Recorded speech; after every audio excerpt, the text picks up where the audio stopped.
Assalamualaikum warahmatullahi wabarakatuh. Sahabat semua, sahabat Pondok Hipnotis Indonesia, kembali bertemu dengan saya Mas Nuh dari Pondok Hipnotis Indonesia.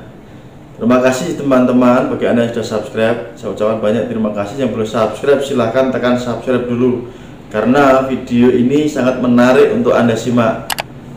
Siang tadi saya mengupload video bagaimana saya mempraktekkan untuk membuat seseorang wanita ini agar jatuh cinta, begitu. Nah, tetapi ketika saya mengupload, banyak WA yang masuk juga. Mereka mengatakan, Mas Nuh, saya pengen bisa kayak Mas Nuh begitu, tetapi saya terkendala dalam hal biaya pelatihan. Nah, mungkin ini solusi bagi Anda para jomblo ya, yang sudah usia matang tentunya, atau Anda yang saat ini lagi single, baik itu single parent atau masih single karena ibarat kata duda, atau Anda itu janda begitu. Video ini insya Allah sangat membantu Anda, karena saya akan mengajarkan berdasarkan referensi buku ya yang sudah saya punyai. Buku ini luar biasa menurut saya. Buku ini karangan dari sahabat saya, teman baik saya. Beliau ini sangat expert di bidang ini. Karangan dari tahun 2012 ya, buku ini sudah cukup lama, hampir 8 tahun lebih ya buku ini terbit, dan saya simpan baik-baik. Kebetulan tadi saya mencoba untuk membongkar di file buku-buku saya, dan saya tertarik untuk membahasnya. Buku ini adalah berjudul ini, Hipnotis Cinta, karangan dari sahabat saya, yaitu Beli Putu Yudiantara ya. Dan semoga beliau tidak keberatan saya membahas atau membedah bukunya, walaupun hanya sedikit begitu. Semoga kalau Beli melihat ini, salam hormat dari saya Beli, terima kasih. Baik, buku ini sangat menarik ya, cukup tebal buku ini. Nah, bagi Anda yang saat ini mungkin ingin membeli buku ini juga, tentu saya tidak menjamin apakah masih ada tidak di toko buku, baik itu Gramedia atau yang toko yang lain, karena ini sangat lama ya, buku ini stok lama begitu. Saya yakin mungkin sudah tidak terbit lagi begitu.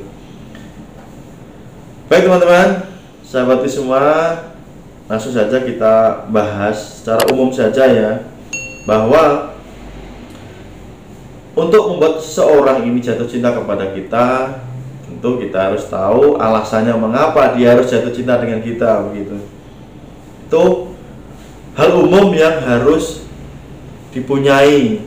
Kenapa sih orang harus jatuh cinta dengan saya? Ini kita bicara asmara ya, lawan jenis begitu. Kenapa sih orang harus mencintai saya begitu? Nah, ini poin pertama atau level pertama. Ada juga level kedua yang mengatakan begini ketika ditanya, kenapa sih kamu kok sampai cinta kepada dia begitu? Dia bisa menjawab, entahlah, saya tidak tahu kenapa ya, yang penting saya senang aja sama dia, saya suka aja sama dia. Nah, ini berada di poin level 2 teman-teman. Poin level pertama tadi masih butuh alasan ketika dia harus mencintai seseorang. Misalkan alasannya apa? Kalau ini cewek kepada cowok ya, satu mungkin ganteng ya, tampan begitu. Yang kedua bekerja, mapan, punya penghasilan. Yang ketiga baru mungkin masalah sifat yang ramah, humoris, dan lain-lain sebagainya. Artinya si cewek ini masih butuh alasan untuk mencintai si cowok tadi. Paham ya? Ini level pertama. Sedangkan level kedua, level di atasnya adalah si cewek ini ketika ditanya, kenapa sih kamu mencintai si cowok itu, dia menjawab, entahlah, saya tidak tahu, tetapi perasaan saya memang saya sangat mencintai dia, sangat menyayangi dia. Nah, yang kedua ini berada di level yang atas, artinya dia mencintai tanpa alasan. Oke, ini keren. Karena apa? Untuk level pertama, jika alasan tadi tidak terpenuhi, bisa jadi cintanya luntur. Misalkan karena tampan, karena satu hal bisa jadi dia tidak jadi tampan lagi. Yang kedua, pekerjaan, mapan. Karena satu hal bisa jadi dia kehilangan pekerjaan atau mungkin kehilangan penghasilan, dia menjadi tidak cinta lagi. Itu faktor-faktor yang mendukung seseorang untuk bisa mencintai orang lain, gitu ya. Nah, yang menariknya ada beberapa step sederhana ya yang ingin saya bagikan di kesempatan kali ini. Saya tidak akan mungkin membahas semua buku ini, terlalu dahsyat buku ini kalau kita bahas gitu ya. Tetapi saya ingin memberikan kisi-kisi yang saya yakin juga akan bermanfaat buat Anda semua. Oke? Let's go. Kita langsung bahas, kita bedah isi materinya. Jadi sambil saya bolak-balik bukunya, karena buku lama sekali, dulu saya baca berulang-ulang puluhan kali, mungkin ratusan kali saya baca ya. Artinya ketika saya membaca ini, saya memahami apa itu cinta begitu. Cinta merupakan program psikologis yang memiliki struktur, dan karenanya Anda bisa memodifikasi programnya sesuai keinginan Anda. Ini menurut Beli Butuh ya. Jadi cinta itu merupakan program psikologis yang memiliki struktur, dan oleh karenanya maka Anda bisa untuk memodifikasi programnya sesuai keinginan Anda. Jadi kita bisa memprogram cinta ini kepada seseorang karena ternyata cinta ini punya struktur sehingga bisa diprogram. Itu bahasa gampangnya. Bagaimana cara memprogramnya agar cinta kita ini bisa diprogramkan ke orang lain gitu ya. Ada banyak hal gitu ya. Oke. Maka pertama, agar kita bisa menjadi seorang, bahasa di buku ini adalah seorang kesatria cinta, adalah dengan mempelajari medan perang, aturan perang atau aturan main yang Anda harus ikuti.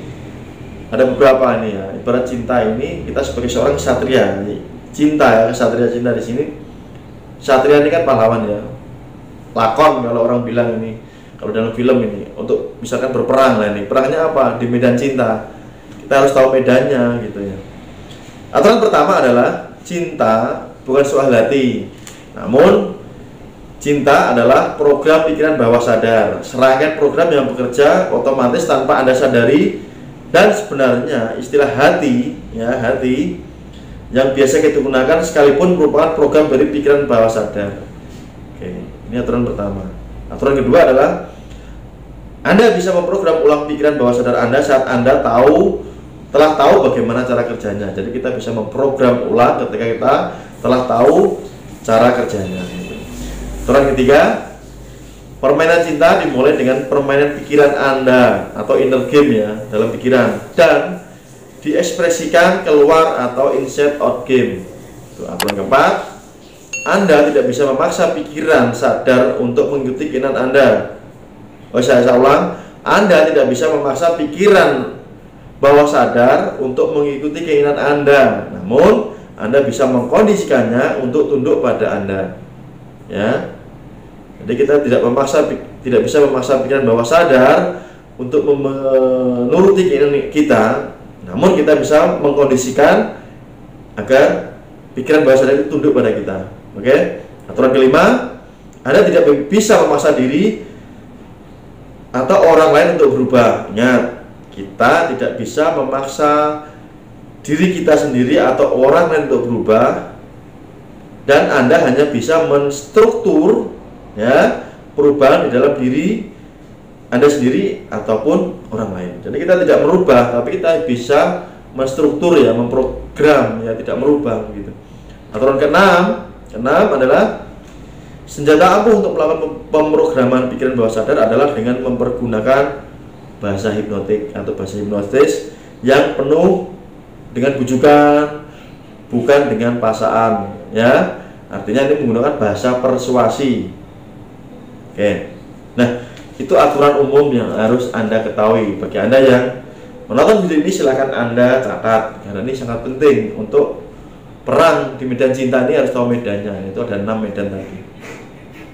Nah, tentu saja ketika kita ingin menguasai kemampuan dalam hal cinta, maka kita harus bisa mendefinisikan cinta itu apa sih kan gitu. Cinta adalah, bagi saya adalah, ya kita harus tahu cinta itu apa. Menurut saya mencintai berarti titik-titik lah. Kita harus tahu alasannya kenapa kita itu ingin ada cinta dengan orang lain gitu ya. Jadi kita harus menanyakan pada diri sendiri, ini yang umum ya. Nah, saya langsung bahas tekniknya. Kalau saya bahas satu persatu ini terlalu jauh sekali, panjang sekali, tetapi ini sangat bagus ya. Oke. Mohon bersabar karena ini materi yang bagus, sehingga bagi saya Anda ini wajib untuk menyimak video ini sampai selesai, diulang lagi, diputar lagi gitu, biar Anda lebih paham. Nah, ini ada hal bagus yang ingin saya sampaikan. Ini, saat pikiran bawah sadar Anda membuat Anda jatuh cinta begitu saja, dan alasan yang membuat pikiran bawah sadar Anda terjatuh dalam urusan cinta, maka kita harus tahu beberapa komponen apa saja yang istilahnya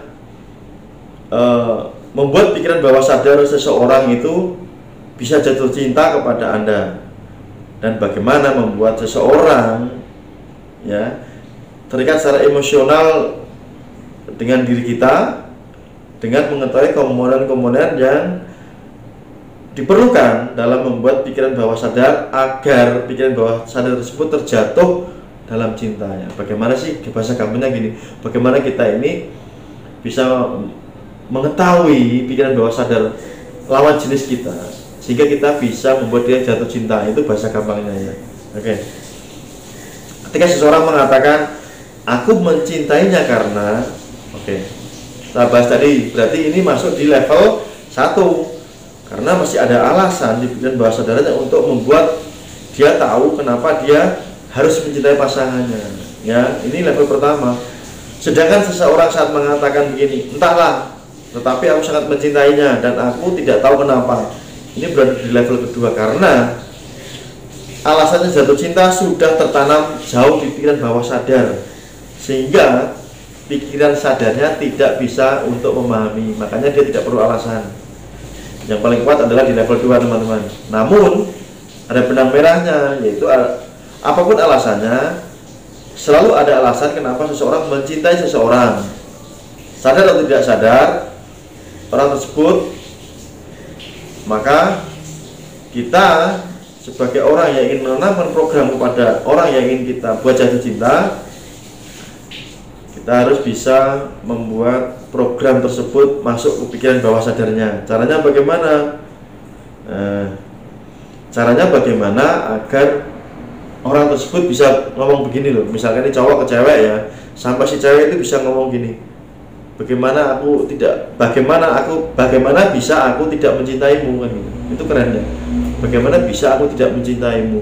Artinya dia tidak ada alasan untuk tidak mencintai Anda. Luar biasa, ya kan? Bagaimana bisa aku tidak mencintaimu? Ini wujud dari pikiran cinta yang sudah tertanam kuat di alam bawah sadar. Keren.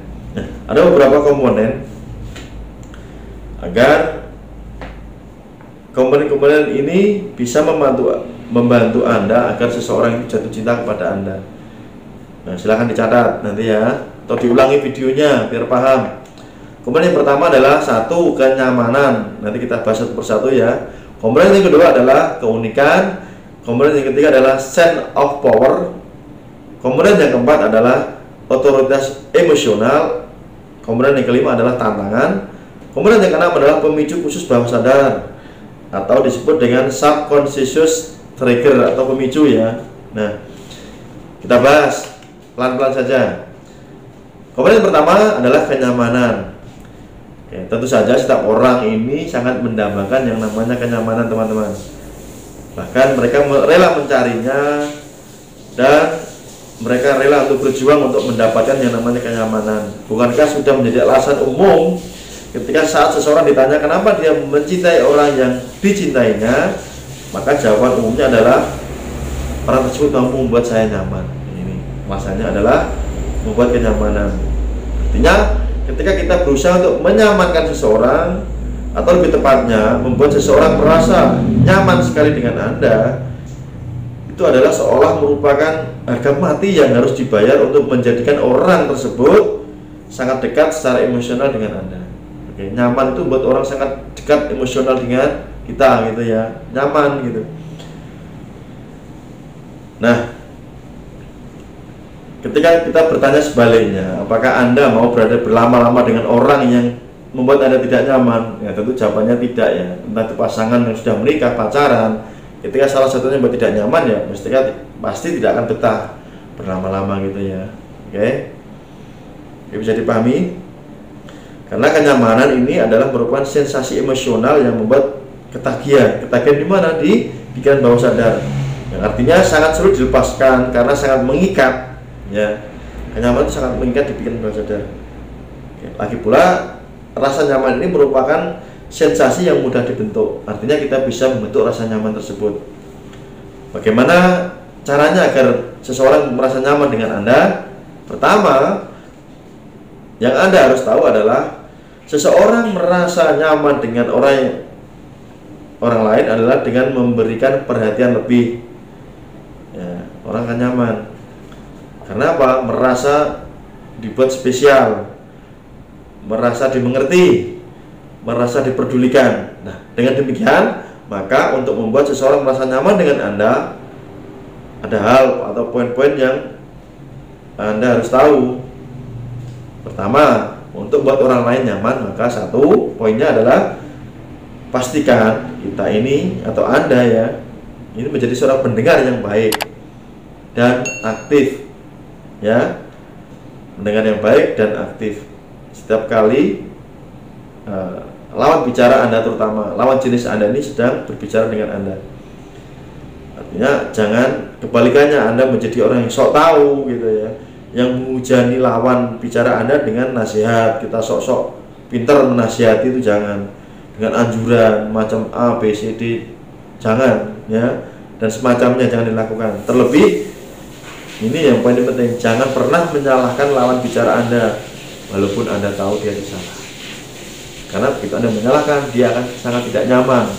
Karena poin ini tujuannya adalah membuat dia nyaman.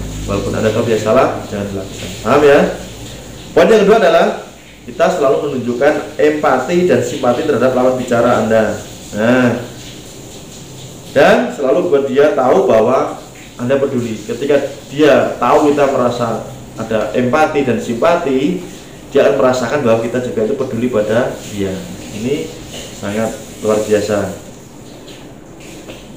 Caranya ada beberapa ya, sangat mudah. Misalkan kita dengan menggunakan mimik muka atau ekspresi bisa, dengan bahasa tubuh ya, dengan nada bicara Anda.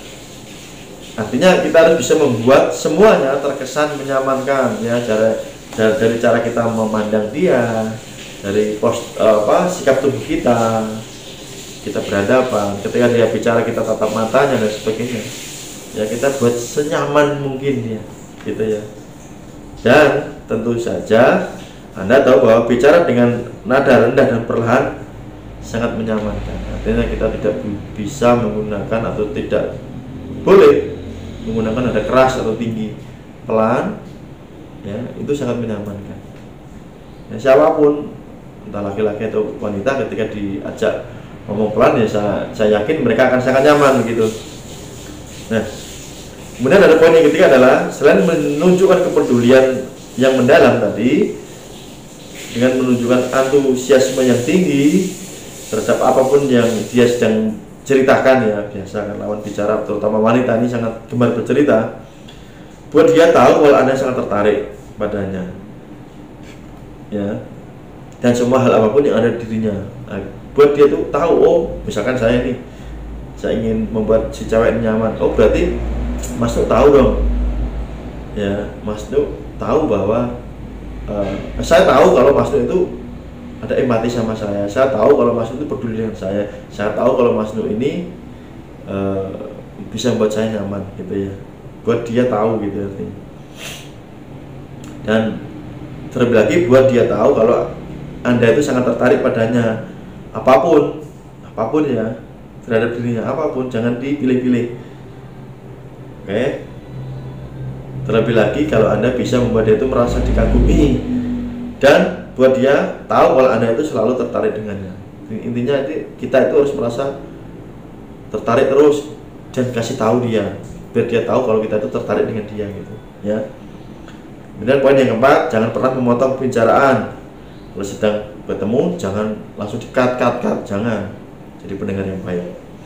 Kemudian jangan bersikap acuh dan jangan bersikap sok tahu. Kita bahas di depan tadi, karena Anda belum saatnya menunjukkan sifat semacam itu. Ini masih PDKT.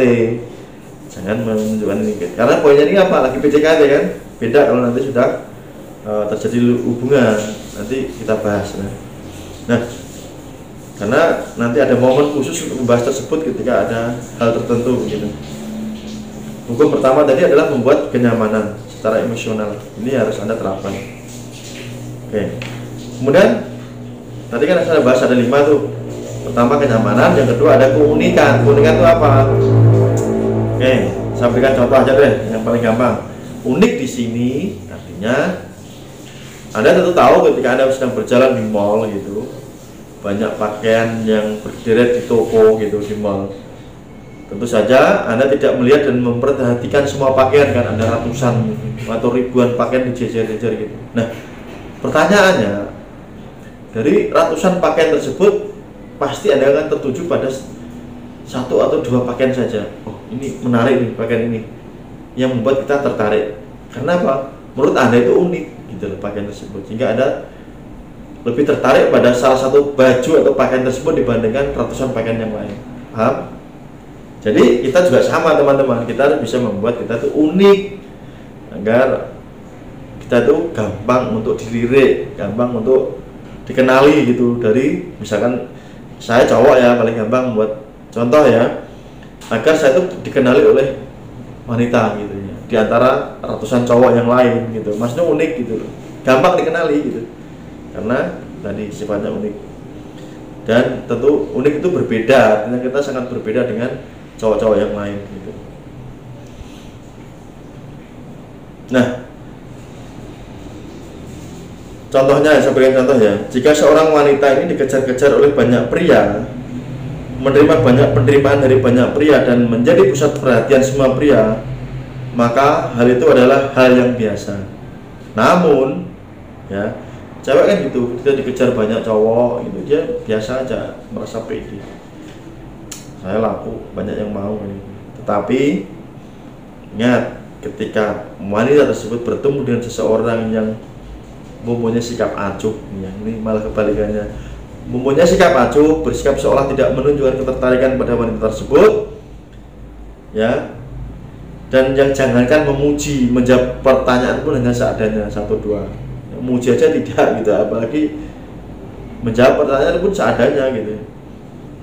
Maka saya jamin ini justru wanita tersebut akan sangat tertarik dan menganggap pria cuek dan pria biasa berbeda tersebut itu adalah termasuk kategori pria yang unik gitu, karena dia cuek.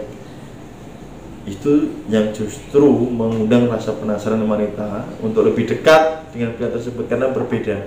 Yang lain ngejar-ngejar dia, yang ini santai-santai saja, cool saja. Justru ini kekuatannya dia.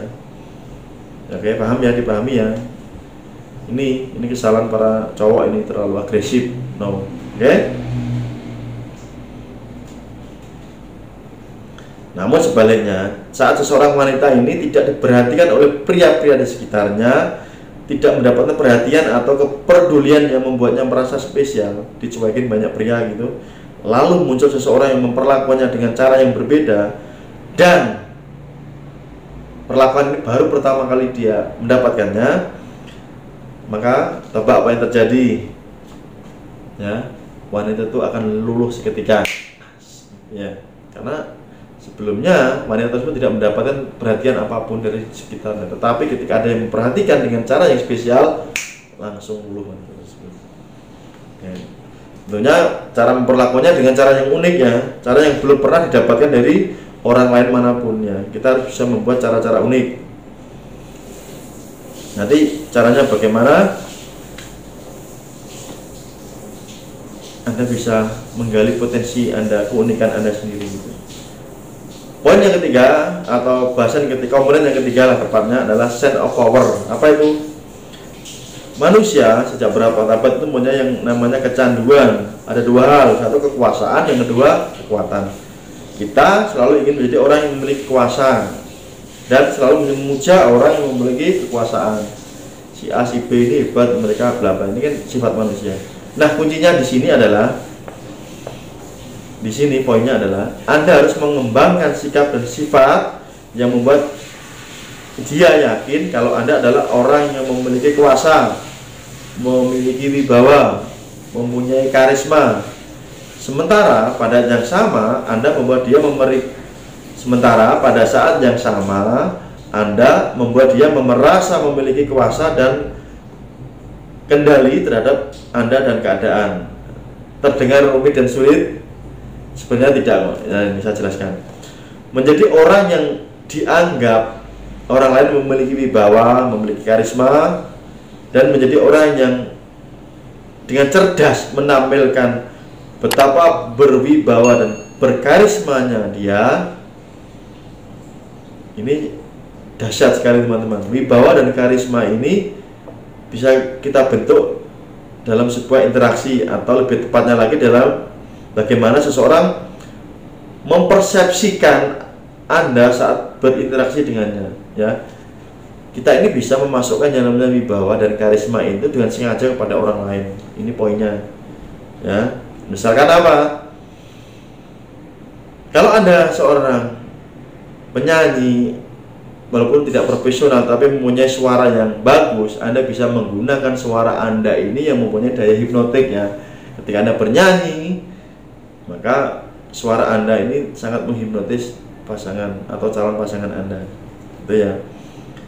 Atau ketika Anda memiliki suara yang bukan hanya penyanyi, mungkin kalau cowok, ya, ini bahasa laki banget gitu, suaranya tegas, bukan keras lantang, tetapi ini tegas, mempunyai power gitu ya.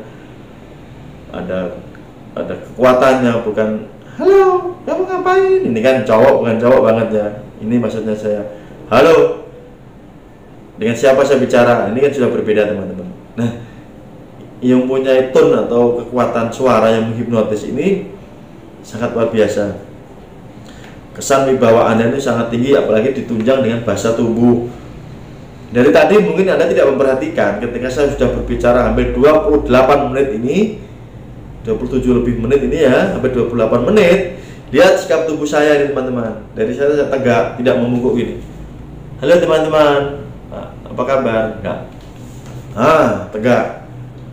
Badan membusung kalau cowok, ya, bahu tegas, gitu ya. Ini sangat penting. Menciptakan wibawa, menciptakan karisma, mempunyai sense of power yang tinggi. Tentu ini sangat dahsyat. Anda bisa mengembangkan, ya, intinya mempunyai kekuasaan tersebut. Oke, saya bahas yang ketiga. Kemudian yang ketiga adalah otoritas emosional. Apa itu? Saya baca aja di buku ya, biar lebih mudah dimengerti. Karakteristik dan komponen penting lainnya dalam membangun ketertarikan dan ikatan pikiran bawah sadar seseorang terhadap Anda adalah dengan mengembangkan yang namanya otoritas emosional, yaitu menjadi seseorang yang memiliki pengaruh besar terhadap kondisi emosi dan perasaan orang lain. Jadi kita harus memiliki yang namanya pengaruh yang besar terhadap kondisi emosi dan perasaan orang lain, ya. Kita harus bisa mampu menciptakan tadi. Nah, namun sebelumnya mungkin Anda bisa merenungkan siapa orang yang memiliki pengaruh besar terhadap kondisi emosional Anda. Coba ingat-ingat, siapa di sekitar Anda? Orang tua Anda kah? Sahabat Anda kah? Bos Anda kah? Atau siapa? Ya. Atau Anda bisa mengingat-ingat siapakah yang dengan mudah membuat Anda itu senang, tenang, tersenyum, kemudian sedih dan tertekan. Nah, orang itu, orang yang memiliki kendali dan pengaruh besar terhadap kondisi emosional Anda tadi, pastilah adalah orang yang sangat berarti, ya, dalam kehidupan Anda. Entah itu istri Anda kah, anak Anda, orang tua Anda, pasti orang terdekat, gitu ya. Pacar Anda barangkali begitu, tunangan Anda. Nah, pikiran bawah sadar ini mudah terpengaruh oleh namanya figur otoritas, teman-teman. Pikiran bawah sadar ini sangat terpengaruh atau mudah dipengaruhi dengan namanya figur otoritas. Dan figur otoritas tersebut merupakan orang yang dengan mudah dapat mempengaruhi belief atau keyakinan di pikiran bawah sadar. Orang yang dianggap memiliki figur otoritas yang sangat tinggi, ya, ini memiliki pengaruh yang sangat besar terhadap kondisi emosional seseorang, karena dia bisa membuatnya senang, dia bisa membuatnya sedih seketika, ya, dia bisa mengaduk-aduk pikiran atau perasaan orang lain dengan sangat mudah. Artinya orang tersebut mempunyai power atau otoritas yang tinggi. Ya, ini maksudnya di sini Anda harus bisa menciptakan figur otoritas, gitu ya. Kenapa saya tadi disuruh mengingat-ingat siapa sih yang bisa mengaduk perasaan saya. Nah, kita balik, kita terus bisa mampu menciptakan diri kita menjadi figur yang otoritas, gitu ya. Jangan baperan.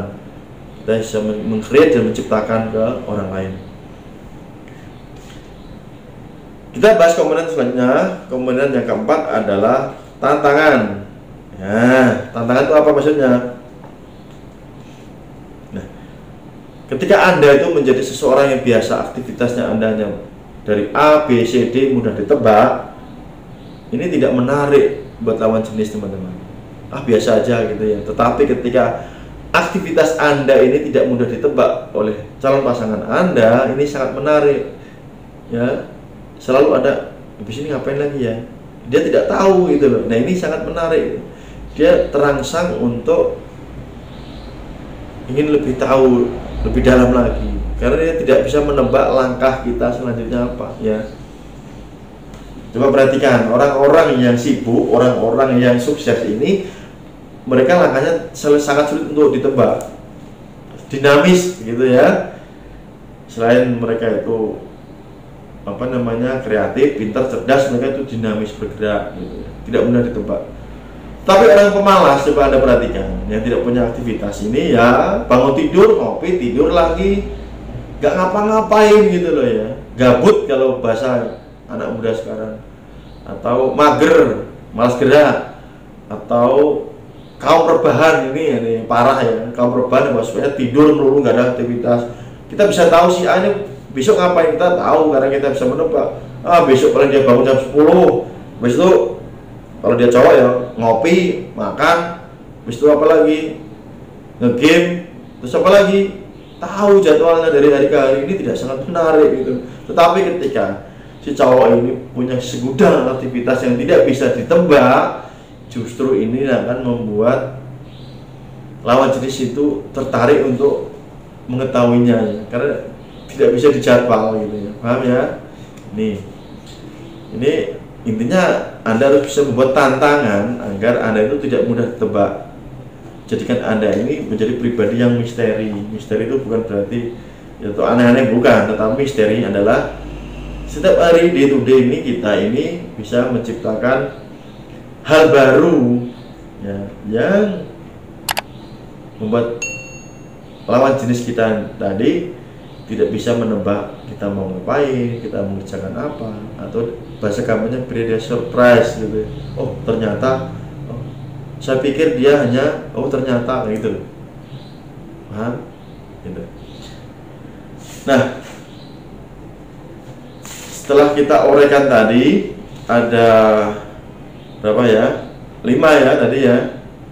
Ada 5. Kemudian ada satu lagi ya, yang terakhir adalah ke-6 ya, impression. Impression itu rasa ketertarikan ya, ini yang komponen terakhir atau ke-6. Pikiran bawah sadar ini karakteristiknya adalah seperti anak-anak, dan memang anak-anak masih belum banyak mengembangkan logika dan kemampuan rasional. Anak-anak kan suka bayangin ngelamun gitu ya, main mobil-mobilan, membayangkan sesuatu gitu, bermain. Itu pikiran bawah sadar kan begitu.